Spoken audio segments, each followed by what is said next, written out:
All right, welcome in everyone to a deep dive that I think a lot of you have been waiting for. Today we're tackling China's influence in Southeast Asia, and it's complicated to say the least, but we've got a great guide in Enzo Han's book, The Ripple Effect. You know we like to go deep here, right? But we also know your time is valuable.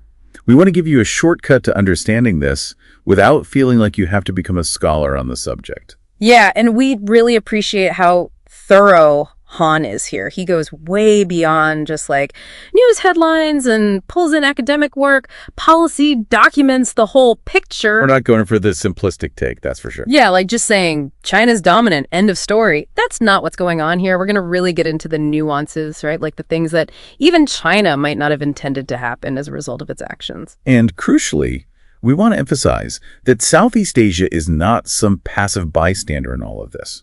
These are countries with their own strategies and choices. They're pushing back in some areas, engaging in others.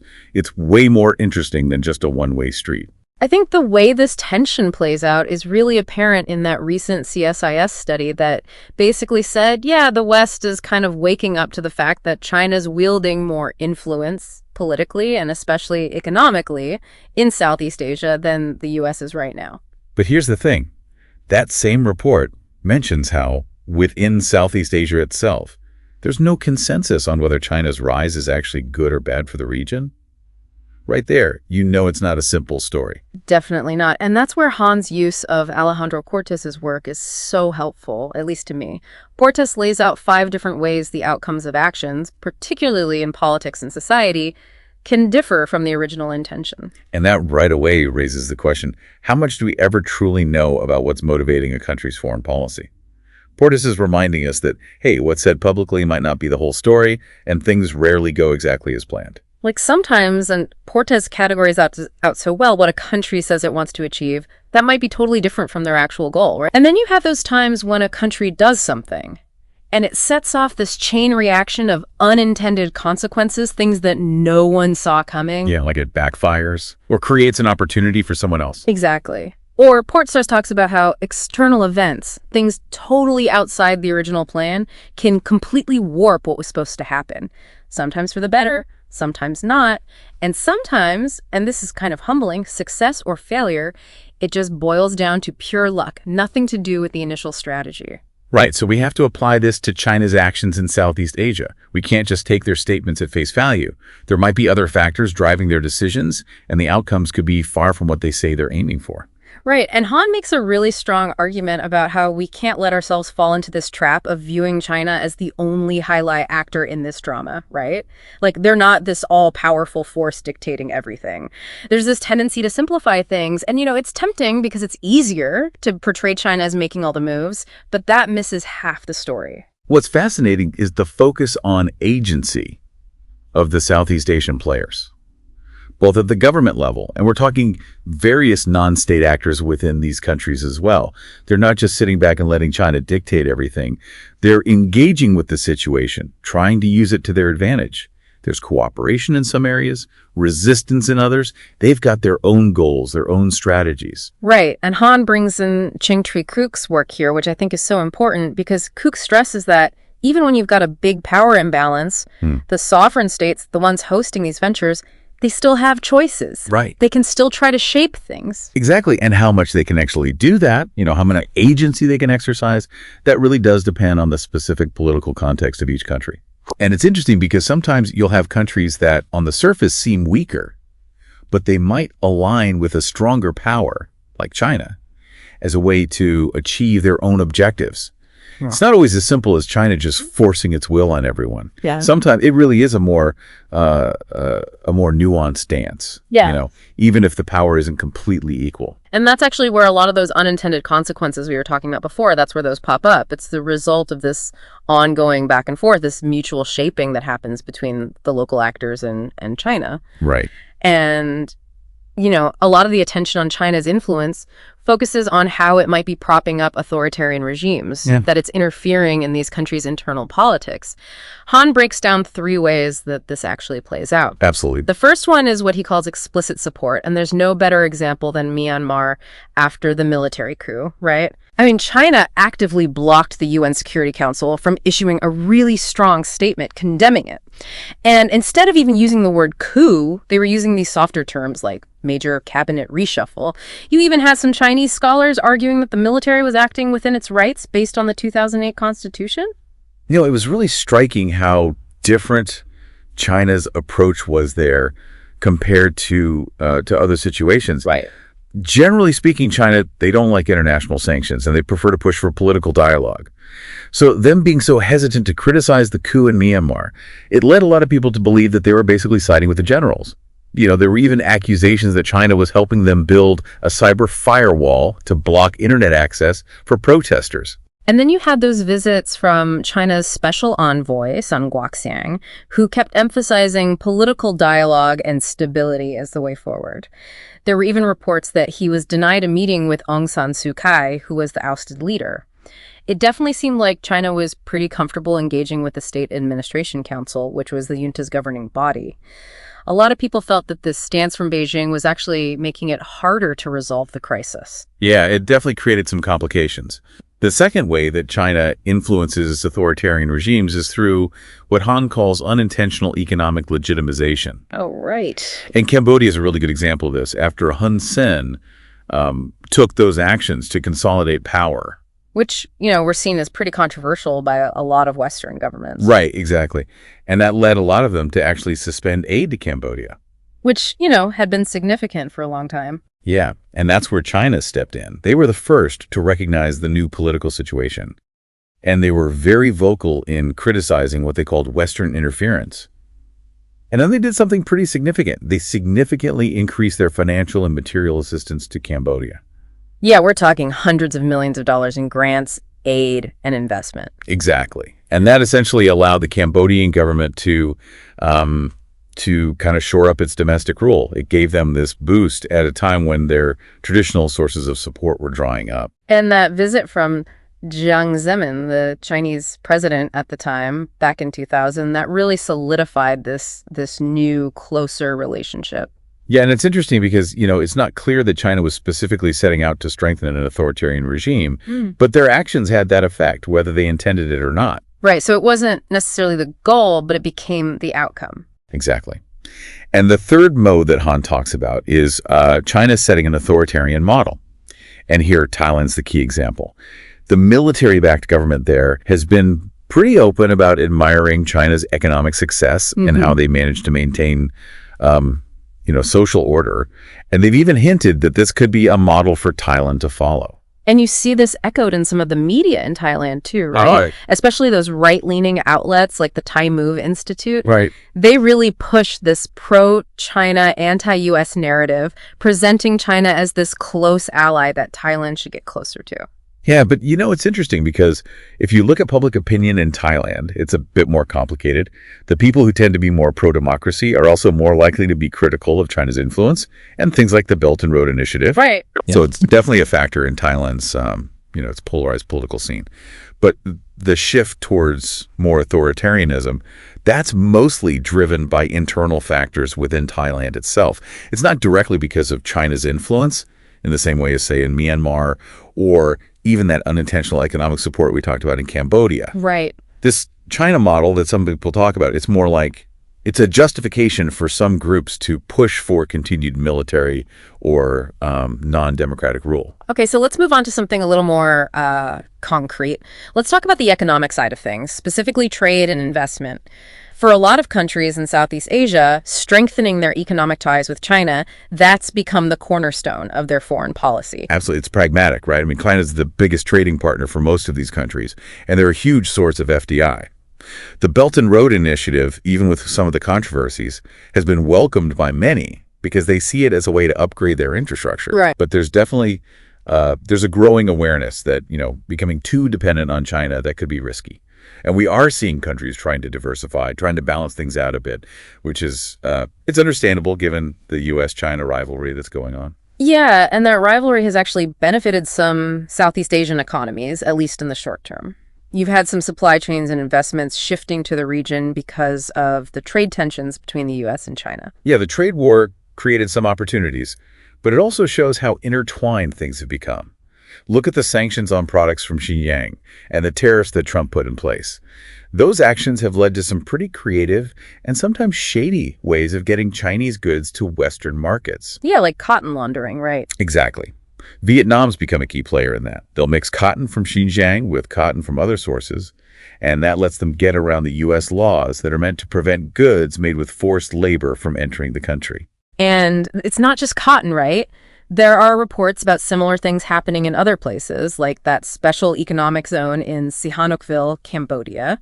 Apparently, some Chinese companies there are just relabeling goods made in China and passing them off as Cambodian products, all to avoid tariffs and anti-dumping measures in the West. And then you have Singapore, which, they're not really involved in that kind of stuff, but they play a really important role in all of this. Oh, yeah. They're this huge hub for financial services, especially when it comes to BRI projects.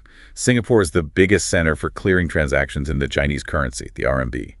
So basically, any Chinese investment going into the region, it's likely flowing through Singapore in some way. Right. Speaking of BRI, let's talk about the Pan-Asian Railway, that massive project that China's been pushing. Yeah, that's a big one. The section in Laos, that's up and running, and it's supposed to be a game changer for them, turning them from a landlocked country to a land-linked one. But there's been a lot of concern about how it was financed, right? Those loans from China Exim Bank, and the fact that they might be using natural resources as collateral. Yeah, there are definitely worries about a debt trap situation. Right. And then you contrast that with the Thai section of the railway, which has been way slower. Right. Lots of complications there, negotiations dragging on, and internal political hurdles in Thailand haven't helped. And then you've got that East Coast Rail Link project in Malaysia that got suspended after the election there in 2018. That's a good example of a developing country pushing back against what they saw as a debt-driven BRI project. Let's zoom in on a specific example of Chinese economic activity, that Rayong Industrial Park, the RIP, in Thailand. It's become a massive center for Chinese companies. Yeah, it's actually China's biggest industrial cluster in Thailand, and it's their main export base there too. And it fits in with Thailand's own development plans, right? Yeah, it aligns with Thailand 4.0, their big economic strategy, and the Eastern Economic Corridor, the EEC initiative. For Chinese investors, it's attractive for a few reasons. They might be able to avoid anti-dumping investigations that they'd face in other markets. They can use local resources, and it gives them a foothold in the Southeast Asian market. Right. And it's not like a total free-for-all. The park has adopted some environmental management standards. Okay, good to know. And by late 2018, they'd attracted billions of dollars in investment, had over 120 Chinese companies operating there, and created tens of thousands of jobs in the region. Okay, so another trend that I've been following, and I think it's really interesting, is how Chinese EV companies are moving into Thailand.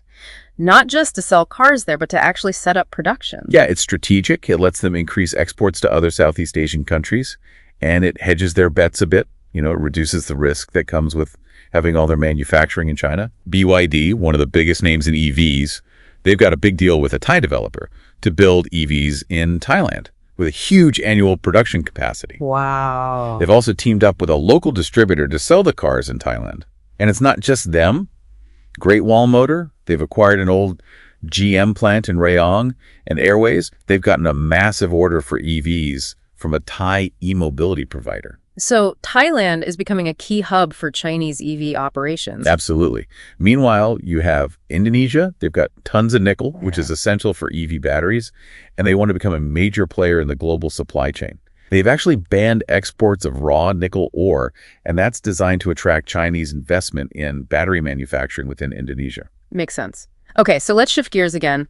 I want to talk about re-Sinicization, this push to promote Chinese language and culture in Southeast Asia. And you can't really talk about this without looking at Thailand, especially when you consider how the Chinese government wants to spread its own version of history, like the One China principle. Yeah, and there's this really interesting dynamic going on in northern Thailand, particularly with the Unionese communities that have ties to the KMT. Both Beijing and Taipei have been active there, trying to win hearts and minds. It reflects the KMT's historical anti-communist stance and their connection to Taiwan. Right. But since the DPP came to power in Taiwan, there's been less support coming from that side, which has given Beijing an opening. They've been stepping up their efforts, building new partnerships, especially in education, and appealing directly to these communities on the One China principle. And this reflects a broader debate within the Sinosphere that's the Chinese speaking world about what it means to be Chinese, what it means to be China. Right. Mainland China's influence is growing. But there's resistance from places like Hong Kong and Taiwan, and all of that plays out in overseas Chinese communities like those in Thailand. It affects their sense of identity, their political views, everything. Right.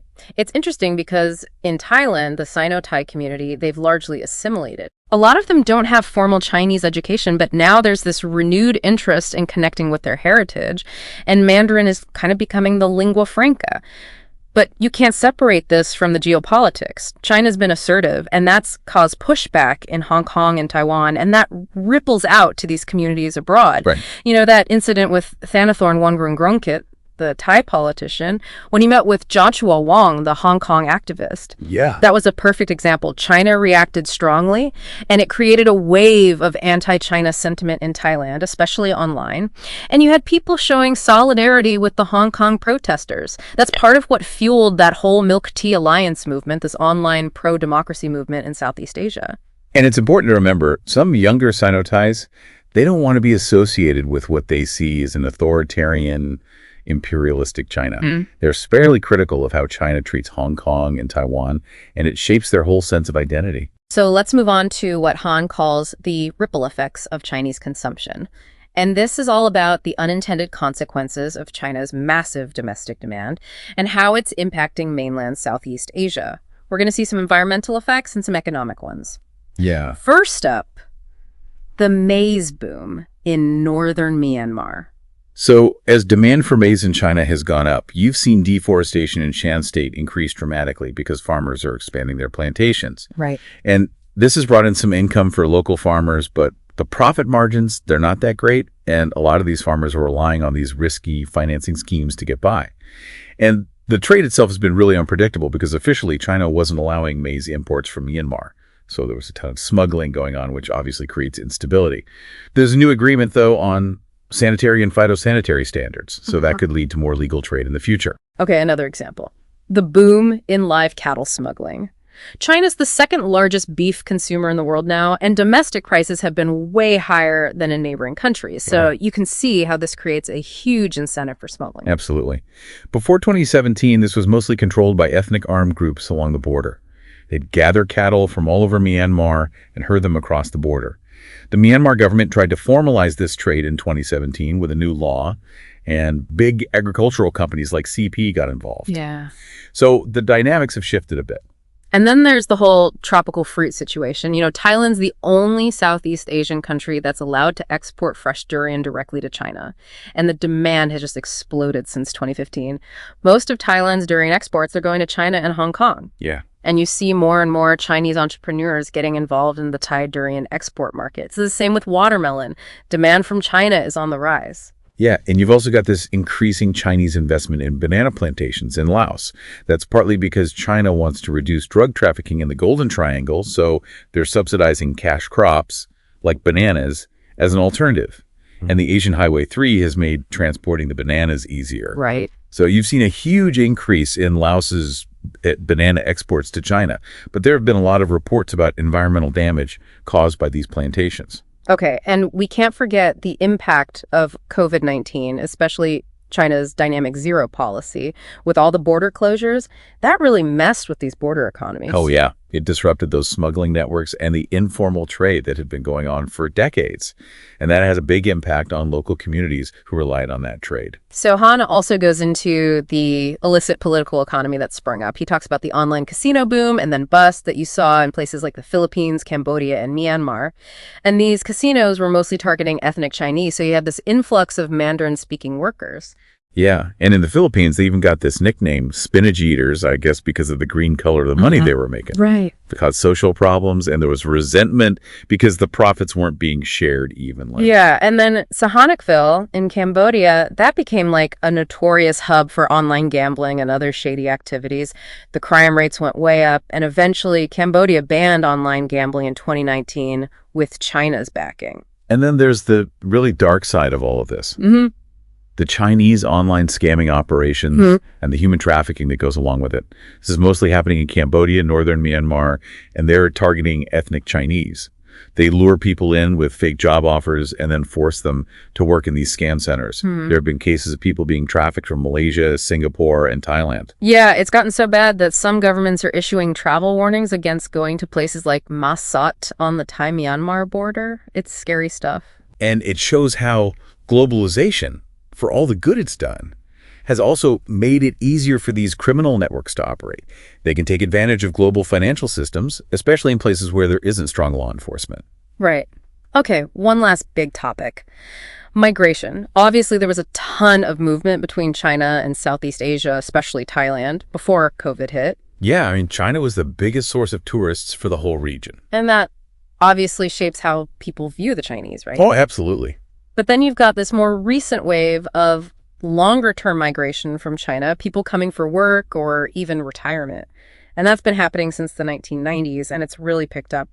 Investment opportunities and the relatively easy visa rules, those are big draws. And Thailand's become a popular spot for younger Chinese people, too, looking for a lower cost of living. Right, so you have all these Chinese businesses opening up, and that's created competition for some of the existing Sino-Thai businesses. And this kind of echoes this historical pattern of overseas Chinese sometimes ending up in this middleman minority position. Yeah, in Thailand, the Chinese were often used by the Siamese court for things like tax farming. They were really involved in commerce, and that contributed to their economic success, but it also made them a target sometimes. Right. And then there's the whole education angle. There's been a huge increase in Chinese students in Thai universities at all levels. You have private universities specifically catering to the Chinese market, and then younger kids going to international schools. And this brings in a lot of economic activity with the students and their families spending money. And you even see it in the food scene with more and more Chinese restaurants popping up and these mainland trends like mela food becoming popular. And it's interesting because the way Thai society views all of this is shaped by this historical narrative about Chinese migrants being really hardworking and entrepreneurial. And that can create anxiety about China's economic power. Yeah, like a sense that they can't compete. And it's kind of ironic because all this interaction, all this movement of people back and forth, it can actually lead to estrangement. You've got those negative stereotypes about Chinese tourists being uncivilized, and those perceptions just fuel resentment. Yeah, and then you've got the whole issue of how migration gets securitized. Domestic politics play a huge role in that, and how the home country views national belonging. All of that influences how they see Chinese migrants, whether they're seen as a threat or not. Right. All right, last but not least, diaspora politics and the rising power of the kin state. Han puts China's relations with Southeast Asia into this framework of diaspora studies. Yeah, so you've got the diaspora group, which is the overseas Chinese, the home state, which is the Southeast Asian country they're living in, and the kin state, which is China. Right. And how a kin state manages its diaspora, that can create tension. It can clash with the home state's nation-building efforts, and you can end up with the diaspora group's identity being seen as a security threat. And the relationship between the home state and the kin state, that's crucial. That really influences how ethnic minorities are treated. Right. If you look back historically, Southeast Asian governments have dealt with their Chinese minorities in very different ways. Yeah. You've had everything from assimilation to exclusion and even violence. Right. Like Thailand's a good example of assimilation. Yeah. The Chinese have been there for a long time. They integrated economically. There was intermarriage. They adopted Thai names. But then you look at Indonesia, and it's a very different story. There was discrimination and violence, especially during the Dutch colonial period. And after independence, you had those horrific mass killings in 1965 and the riots in 1998. And for a long time, there were policies of forced assimilation and marginalization. And Myanmar, that's another case where things have been really bad for the Chinese community. Yeah, and the situation is really complicated by the internal political chaos. China's been supportive of the military government, which has created resentment. And their relationship with Aung San Suu Kyi's government, that was complex too. And then you've got the Rohingya crisis, where China's been seen as siding with the military, which hasn't helped. Okay, so it's clear that as China's gotten more powerful, their approach towards the overseas Chinese has changed. Oh, yeah. They're definitely more interested and involved now. But we've seen that doesn't mean that those negative attitudes just disappear. No, they can linger for a long time. Right. And how China manages these diaspora policies going forward, that's going to be a huge factor in Southeast Asia. Absolutely. It all ties back to that relationship between the home state and the kin state. and the specific political dynamics in each Southeast Asian country. So if we're trying to sum up this whole complex situation, this deep dive into China's influence in Southeast Asia, Yeah. it's messy, right? Oh, absolutely. You've got intended actions, unintended consequences, Southeast Asian countries acting on their own, pushing back, engaging. It's not a monolithic thing. Right. Those simple narratives about China just dominating everything, they just don't capture the reality. Think about the specific examples we talked about. The maize trade, the EV investments, the whole Sanathorn incident. Each one shows just how layered these interactions are. And that brings us to something for you all to think about. Given everything we've discussed today, all the different reactions, the economic factors, the political ones, the cultural ones, how do you think Southeast Asian countries are going to navigate their relationship with China in the future? China's influence is only going to grow. What does that mean for regional stability? What does it mean for the sovereignty of these nations? These are big questions, and hopefully this deep dive has given you some food for thought. Thanks for joining us, everyone. We'll be back soon with another deep dive into a topic that's shaping our world. Until next time.